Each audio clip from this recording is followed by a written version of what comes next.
World Bank, SDG goal also, all those things. If you look at those poverty estimates, they have used invariably income or expenditure as a proxy of income as indicator of poverty. That if your income falls below certain norms, a person is identified as poor. If it is above that, the person is non-poor. So income has been commonly used indicators.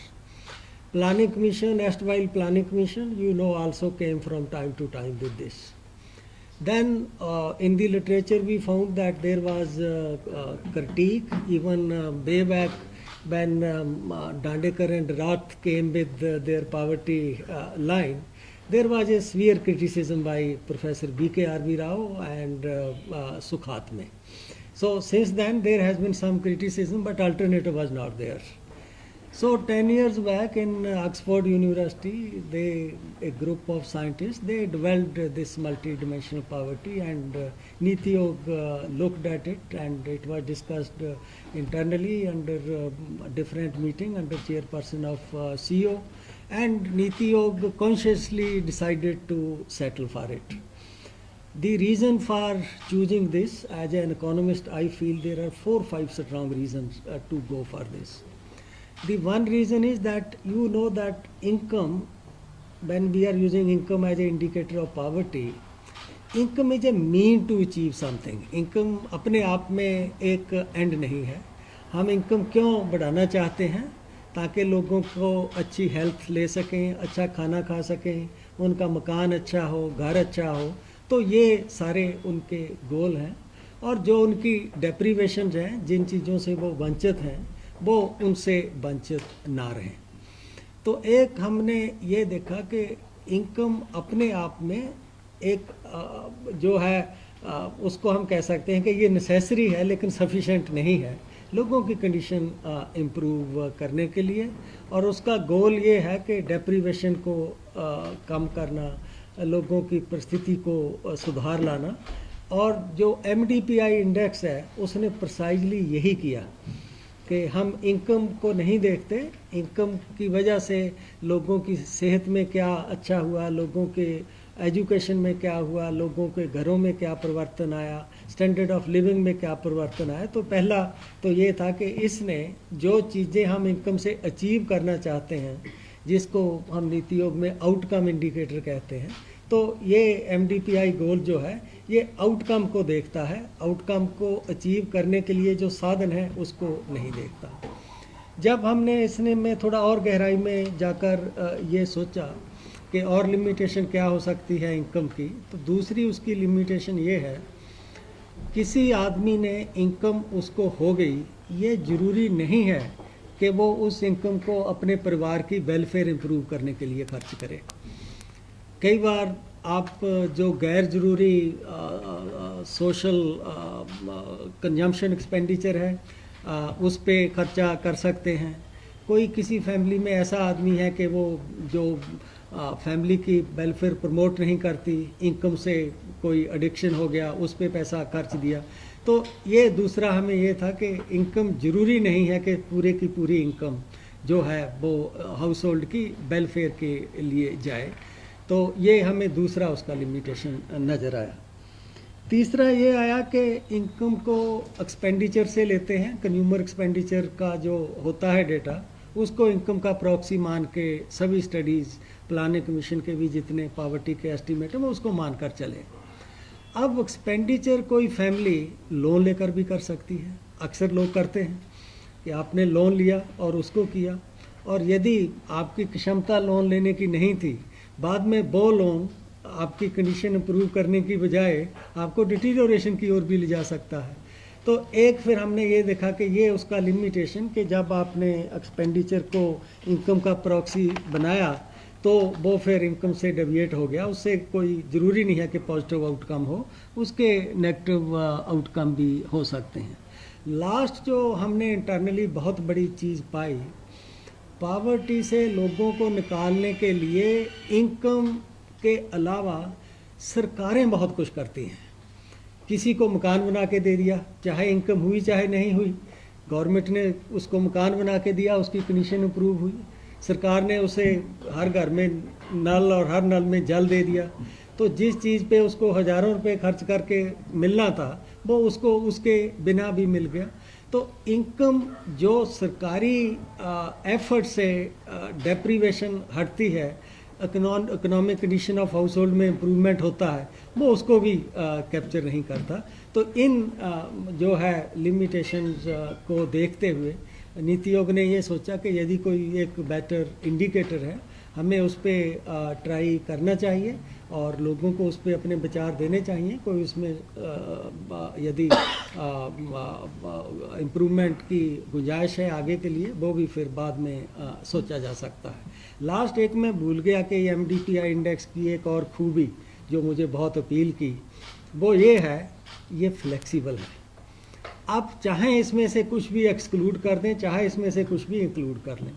मान लीजिए आज के 5 साल के बाद सभी लोगों के पास पक्का घर हो गया तो 100% सैचुरेशन हो गया, तो आगे को हम कह सकते हैं कि हाउस होल्ड का इंडिकेटर इसमें से हमने हटाकर एक और कोई इंडिकेटर जो है उसमें डाल दिया।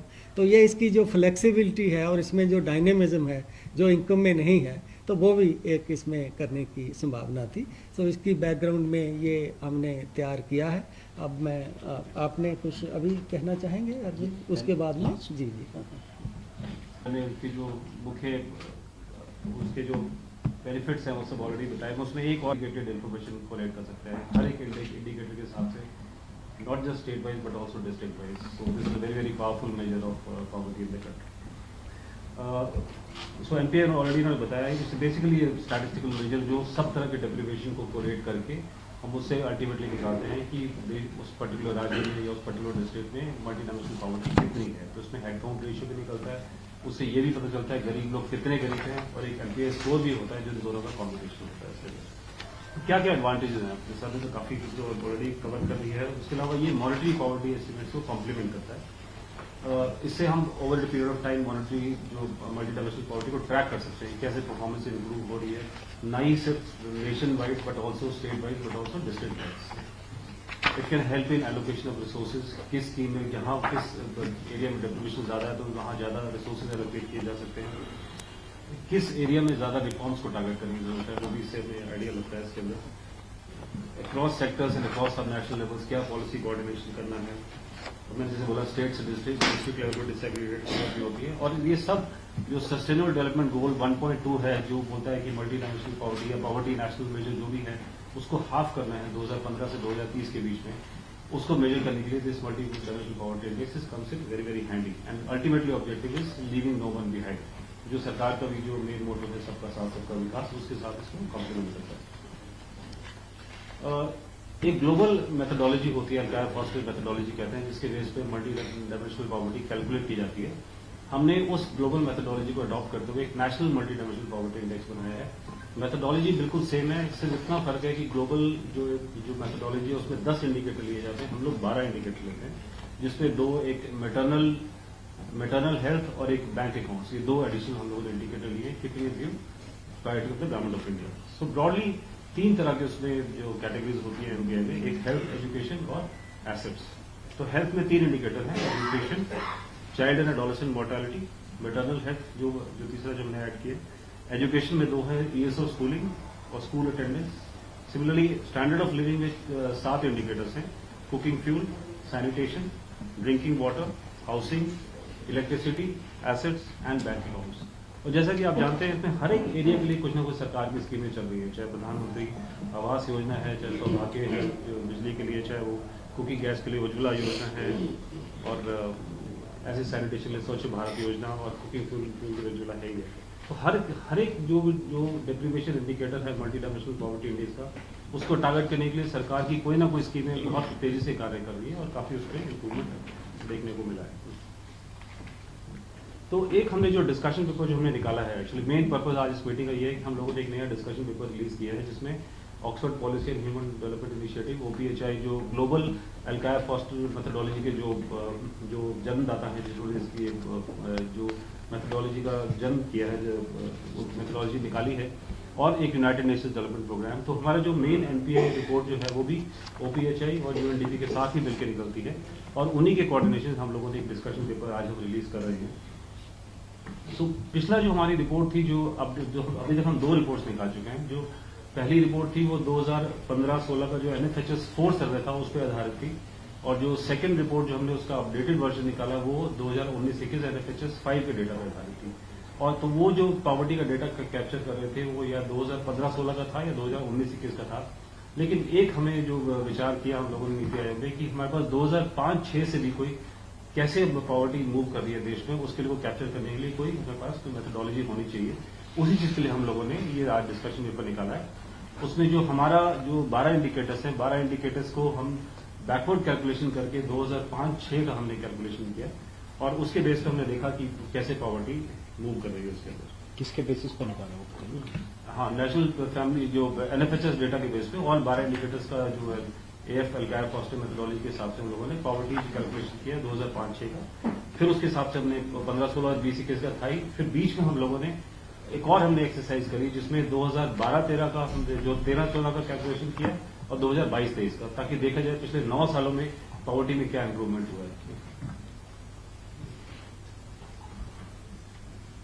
तो 2005-6 और हमारे पास 2 पीरियड हो गए, 2005-6 से 15-16 और 15-16 से 22-23। सो और 13-14 का निकालने के लिए हम लोगों ने जो मेथोडोलॉजी यूज की वो थी इंटरपोलेशन। इंटरपोलेशन बेसिकली हम लोगों ने ये देखा कि 2005-6 में जो पॉवर्टी थी करीब 55%, जो करीब घट के करीब 25% आ गई। उसको अगर हम annual compounded decline of trend निकाले तो यू जो कर्व शेप जो आता है उसके हिसाब से अगर 2012-13 में पॉवर्टी होती तो कितनी होती, ऐसी हमारे पास 19-21 की पॉवर्टी फिगर है। तो यही अगर मैं एक्स्ट्रापोलेट करके 2022-23 में पॉवर्टी कितनी होगी, तो हम लोगों ने ये प्रोजेक्शन किए 2013-14 के लिए और 2022-23 के लिए। और फिर हमने ये भी कोशिश किया कि इसमें कितना परसेंटेज रिडक्शन हो रहा है नेशनल लेवल पे और कितना रिडक्शन हो रहा है स्टेट लेवल पे, और कितने उससे लोग गरीबी रेखा से बाहर एस्केप कर रहे हैं इसके अंदर। और स्टेट वाइज फिगर्स भी इसमें हमें आ रही है, और देन इंडिकेटर वाइज कौन कौन से इंडिकेटर में कितना इंप्रूवमेंट होगा वो द लास्ट फ्यू पीरियड। तो इस स्लाइड में अगर आप देखेंगे तो ये जो 3 एनएफएचएस पीरियड का डेटा है 2005-6 में जो हमने अपनी मेथोडोलॉजी के हिसाब से कैलकुलेट किया उसमें 55.34% इंडिया की पॉवर्टी थी, जो घट के 15-16 में 24.85% रह गई और 19-21 में 14.96% रह गई। अब ये स्लाइड बहुत इंपॉर्टेंट है जो मैं आपका ध्यान उससे आकर्षित करना चाहूंगा। ये जो बीच के 2 जो आप देख रहे हैं ग्राफ जिसके अंदर स्ट्राइप लाइंस हैं इसके अंदर, ये हम लोगों ने जो प्रोजेक्टेड फिगर्स है जो हमने कैलकुलेट किया है। अगर 55% से 25 आया तो फिर हमने compounded annual decline exponential method जिसको कहते हैं उसको यूज करते हुए हमने कैलकुलेट किया कि 2013-14 में 29.17% इंडिया की मल्टी डायमेंशनल पॉवर्टी अनुमानित की जा सकती है, जो कि घट के करीब 11.28% पे आ गई 2022-23 में। इसके हिसाब से हम देखें तो करीब 17.89% पॉइंट्स पॉवर्टी में कमी आई है पिछले 9 सालों में, जिसकी वजह से करीब 24.82 करोड़ लोग जो हैं ये they have escaped multi dimensional poverty. कितने करोड़ सर? 24.82 करोड़, करीब 25 करोड़ होते एक चीज हमने go back. So I'd like to clarify. This is the points earlier. We had data points for 2015-16 and 2019-21. The बीच के जो 2 yellow orange दिख रहे हैं. So the first step is we had data for 2004-5, which is NFHS 3, but it had not been calculated because उस समय domestic NDPI निकाला नहीं था. But since the NFHS data was there, NFHS 3, that was also calculated based on existing NFHS data. So that's what is there as the first column, which you see, 55 odd something at the back. 55.3. Then you have to interpolate and calculate what would have been the poverty level between those 2 figures of 2004-5 and 15-16 in the year 2013-14. And that's the figure that comes out. There was a choice of 2 different methods that could have been used. One is a linear method and the other is a exponential method. A linear method is actually incorrect because the percentage decline, if you take assumed to be equal every year, you get an exponential method. In fact, if you take the exponential linear method, the 29 will actually be 30 plus something, which is not correct. So it's actually lower. And on the other side, we extrapolated the trend between 2015-16 to 2019-21 to the year 22-23, which is the last year which is complete. And you extrapolated it again using exponential method, which means it's a curve. If you have taken it a linear one, that figure would not be 11, it will be somewhere around 10. So actually, the figures would have been even more stark. So we've actually moderated and reduced because this is a mathematically more defensible thing, and this was done in consultation with UNDP and Oxford, who are both, that's why it's a joint discussion paper of UNDP and Niti Aayog.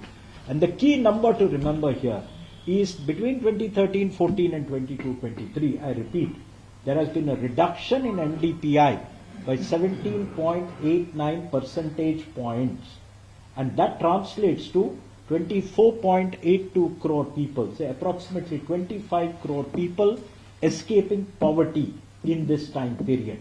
How do you define escaping poverty? Absent no other action. If the poverty level had remained the same, 25 crore more people would be NDPI poor today.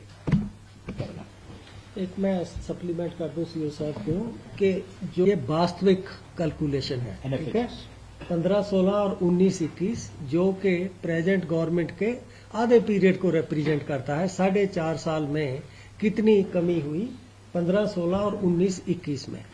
यदि interest ये हो कि इनके पूरे जो 9 वर्ष इस बार हो गए उसमें कितनी कमी आई, वो एक पूरा जानने के लिए कि पूरे 9 वर्ष में कितनी आई, उसके लिए हमने 13-14 की कैलकुलेशन और 22-23 की कैलकुलेशन की, सेम रेट लगाकर कि जिस रफ्तार से 5, 6 और 15 में कमी हो रही थी उसके बीच में फिगर क्या आएगा, और उसी रफ्तार से कि 15, 16 से 21 तक किस रेट से कमी हुई, यदि 2 साल आगे और जाएं तो क्या होगा।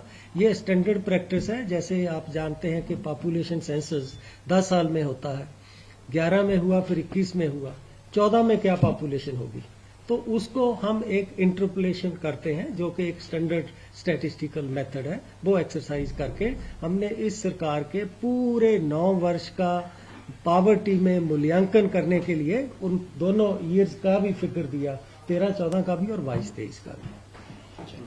संख्या में आगे बढ़ते हुए जो ये स्लाइड भी बहुत महत्वपूर्ण है, इसमें हम लोगों ने कोशिश की है जानने की कि what has been the annual rate of reduction of in the poverty over the last 30 years. तो जो पहला रो आप देखें 2015-16 से 19-21 के बीच में जो reduction in head count ratio poverty annually it has declined bye 10.66%। तो करीब 10.5-11% के हिसाब से हर साल जो है हेड काउंट रेशियो पॉवर्टी का हर साल कम होता जा रहा है, और जबकि यही अगर हम पिछले NFHS 3 और NFHS 4 के बीच में देखें तो वो 7.69% है। तो इस स्लाइड से बिल्कुल क्लियरली पता लगता है कि rate of reduction of poverty has been much higher in the recent period in the specially in the last 5 years compare to the previous 10 years। और जो NPI स्कोर भी है जो दर्शाता है जो हेड काउंट रेशियो और इंटेंसिटी दोनों का, उसमें भी काफी अच्छी कमी आई है, करीब 31% की कमी आई है, करीब 11.95% हो गई, करीब 9.11। अगली स्लाइड। तो हम लोगों ने राज्यों के हिसाब से भी हमने कैलकुलेट किया कि सभी राज्यों का हमने ऐसे इंटरपोलेट और एक्सट्रापोलेट करके किस स्टेट में कितना नंबर ऑफ पुअर में एस्केप मल्टी डायमेंशनल पॉवर्टी। तो ये देखा गया है उत्तर प्रदेश, बिहार, मध्य प्रदेश और राजस्थान, ये 4 राज्यों में सबसे ज्यादा number of poor people have declined, and वो हम प्रेस रिलीज में और उसमें डिटेल फिगर्स उसमें दी हुई है, अगली स्लाइड में भी आएगा सर। और जो SDG 1.2 टारगेट था जो करीब हम लोगों का 15-16 में जो देश का मल्टी डायमेंशनल पॉवर्टी करीब 24.85 या करीब 25% था, तो उसको हमें आधा करने का टारगेट था, करीब 12.5% लेके आना था बाय 2030। लेकिन हमें बताते हुए खुशी हो रही है कि हम ये जो हमने एक्स्ट्रापोलेट करने के बाद जो 22-23 में निकाला, ये जो फिगर जो little over 11%, that means India has achieved जो SDG टारगेट 1.2 है to reduce multi dimensional poverty by half. तो जिस तरीके से दुनिया में जो इस समय हालात चल रहे हैं उस समय India is one of the very few countries in the world who have actually achieved this SDG 1.2। तो इससे quite a good achievement.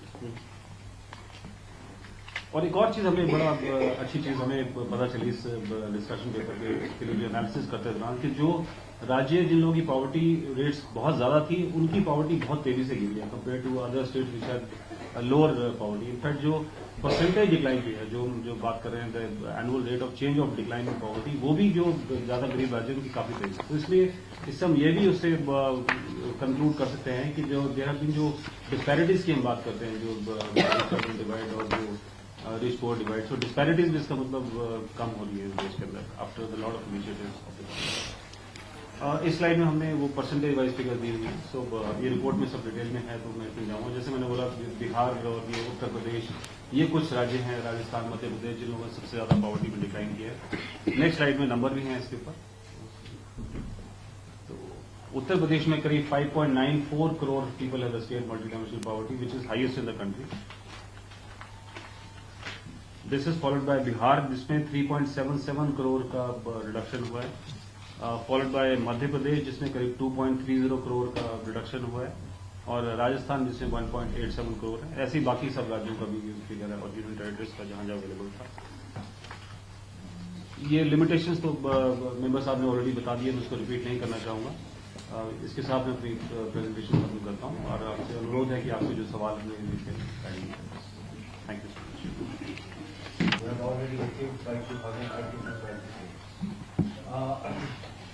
The indicators which you mentioned under education, health, and standard of living, it shows the multi-dimensional approach to reduce poverty.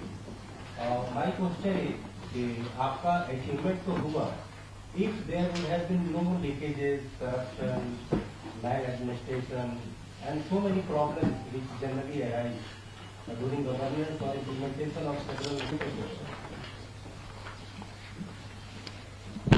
ये of हो गया। नहीं, तो आपको paper दिया है, एक स्लाइड भी दिखाया है, उसमें यदि आप देखो कि ये रेट ऑफ रिडक्शन कैसे चेंज हुआ है ओवर टाइम। वर्ष 2006 और 16 के बीच में जो पॉवर्टी का रेशो था, ये 7.7% प्रति वर्ष कम हो रहा था। उसके बाद में इसमें तेजी आई और ये बढ़कर 10.6% के रेट से बढ़ा।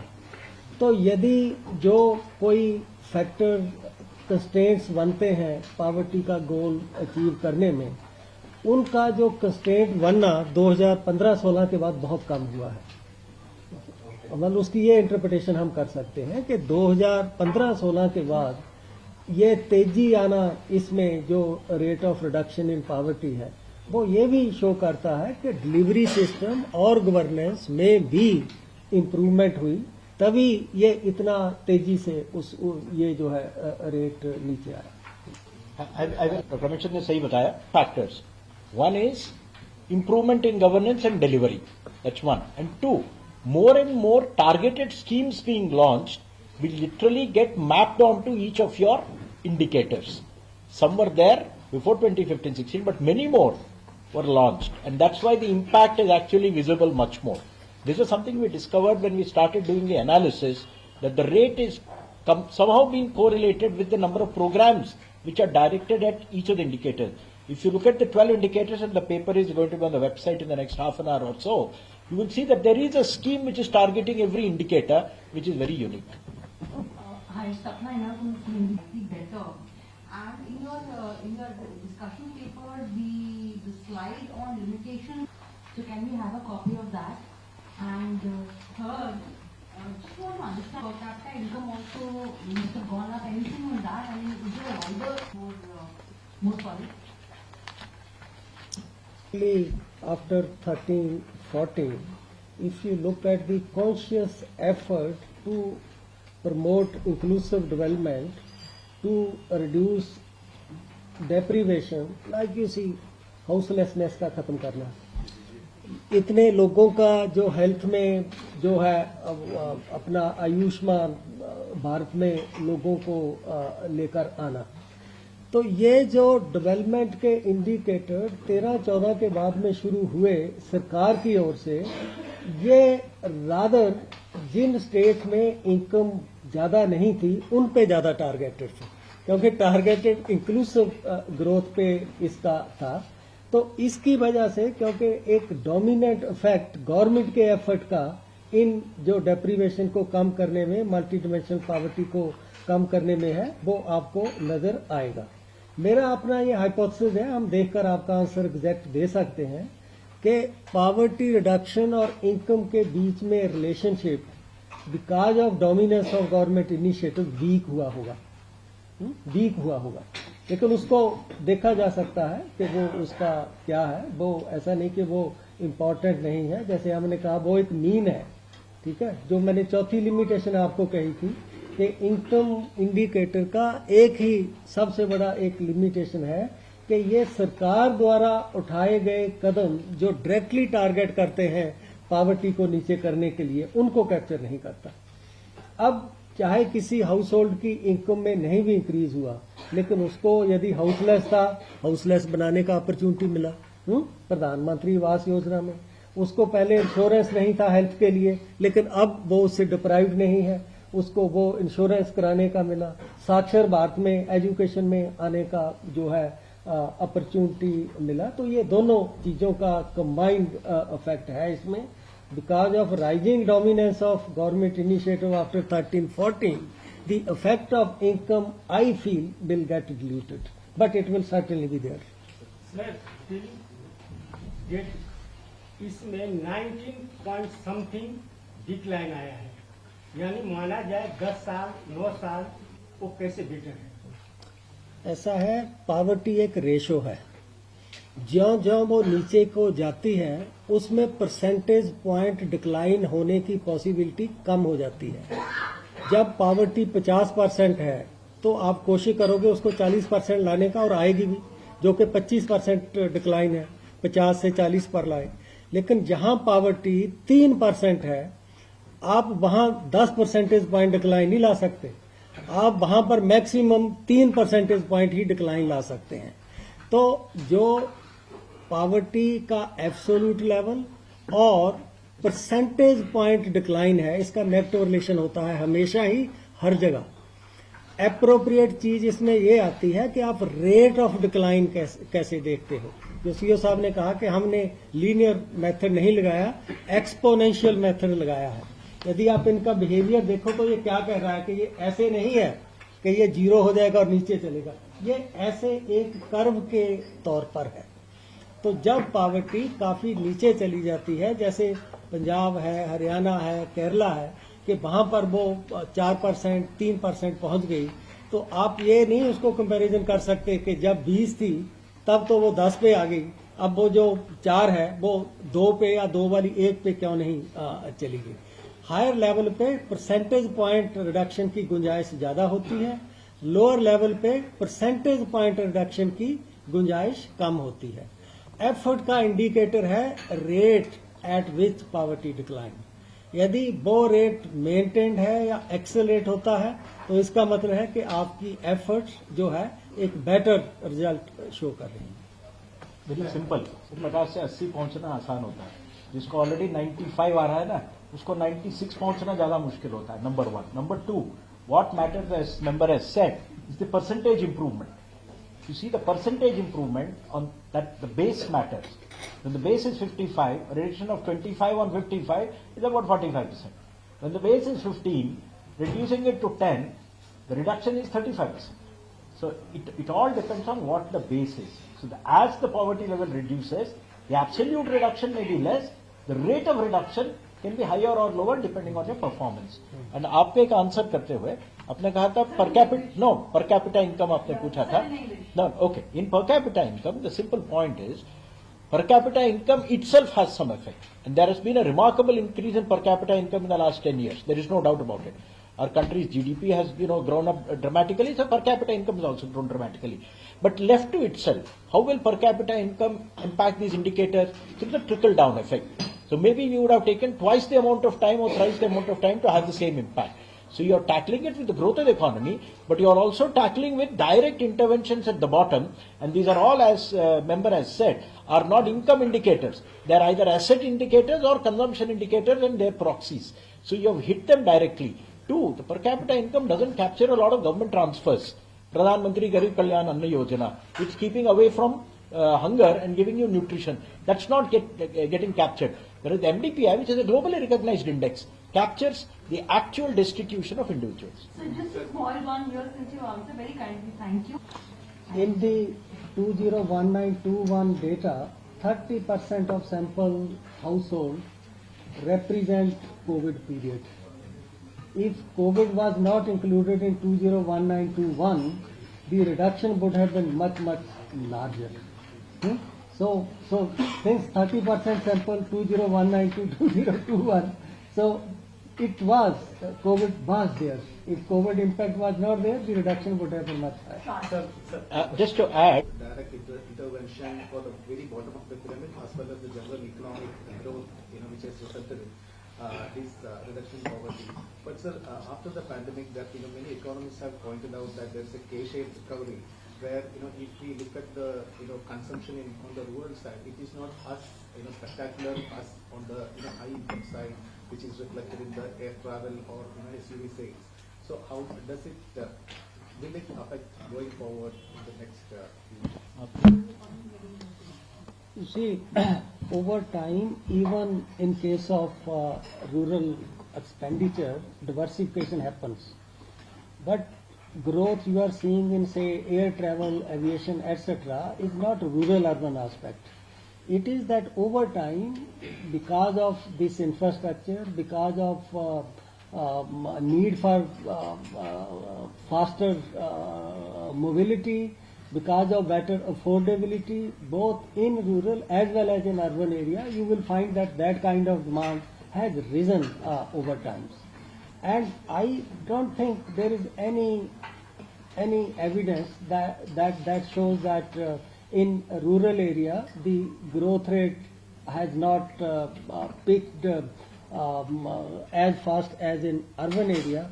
Like, you see, the biggest sector of rural economy is agriculture.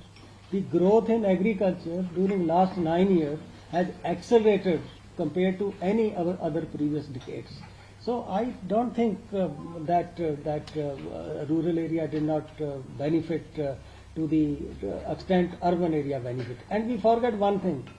Since industry requires land and land is not available in urban area, most of the industrialization is happening in the rural area.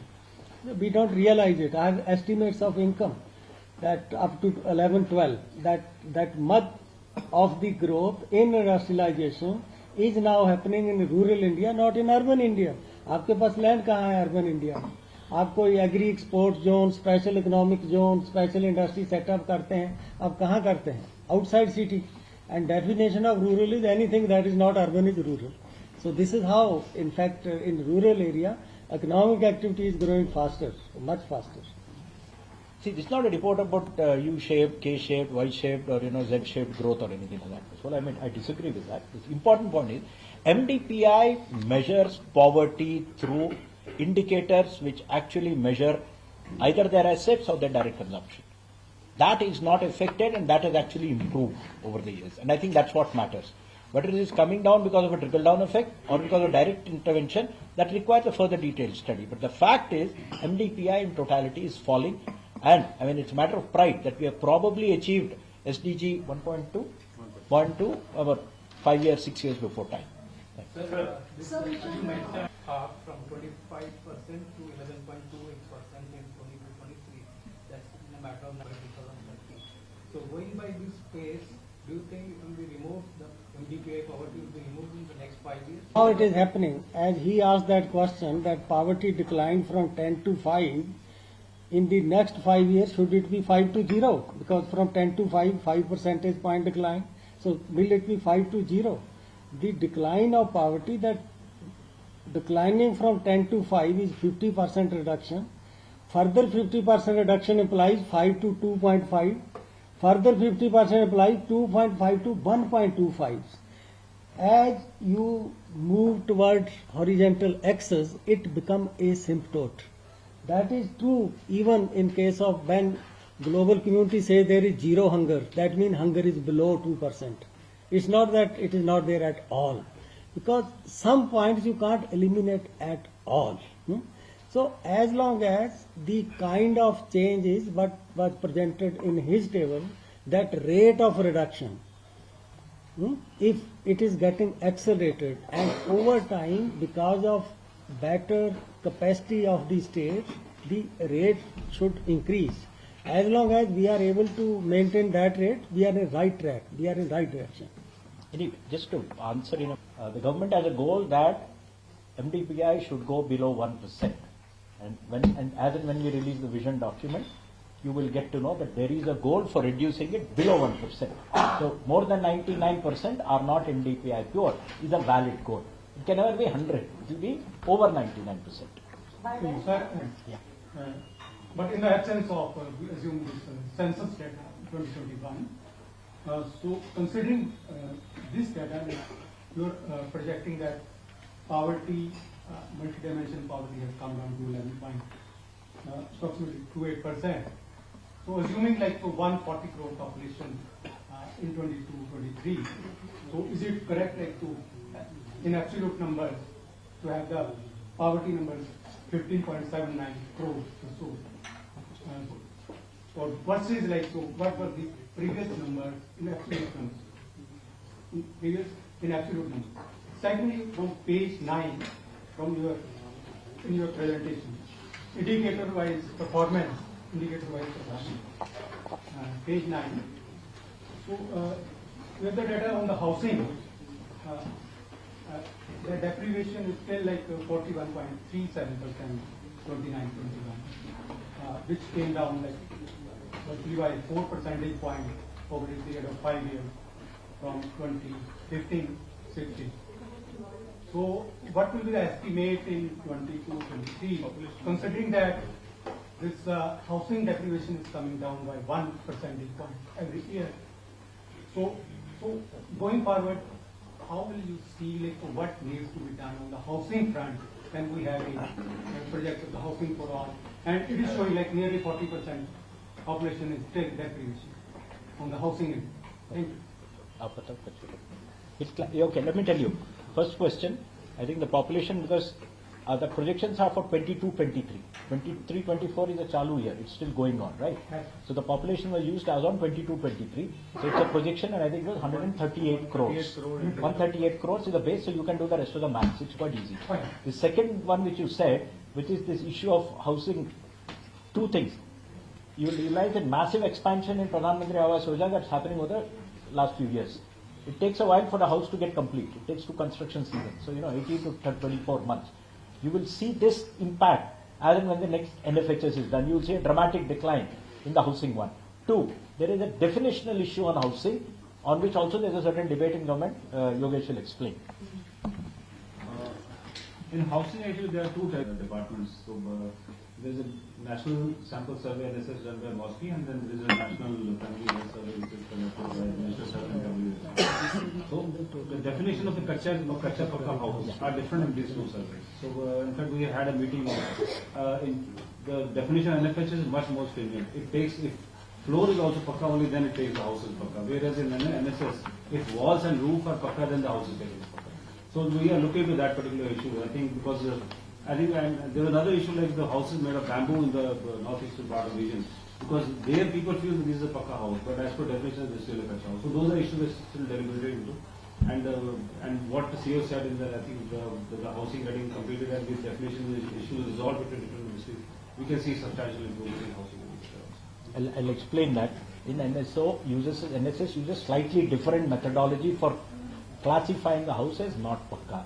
The methodology in NFHS is quite remarkably different, because of which the numbers look much larger. So we are asking both of them, but for the sake of consistency, although it is to the disadvantage, we have used only NFHS data. We could have easily fiddled with it and said bring NSS data because it's in favor of the government. No, we have kept all uniformly NFHS data, so that there's also comparability across various periods. But it has to be statistically, mathematically defensible, so we have kept a uniform data. Second, those numbers which you are quoting, please read the fine print. It is the percentage population who are deprived in each indicator. Is this the population of India? No, it is the population of the deprived. So, the percentage which you are talking of 30% and 40%, it is not 40% of the national population. It is 40% of those who are of this 11%. Or what do you calculate the deprived? 3 indicators. Am I right? 33%. Weighted average. So there is a weighted. So this is not the full population of a slightly reduced population for which this is calculated. We can explain the maths to you after this. So it's not the entire population. So you just can't multiply 40% with 130 crores. I would like to ask a supplementary. So going forward on the housing sector, so are we on the just right track or what needs to be done? I think the PM is very clear. You know, housing for all is one of the national missions. Har Ghar Nal, housing for all. These are things you are seeing.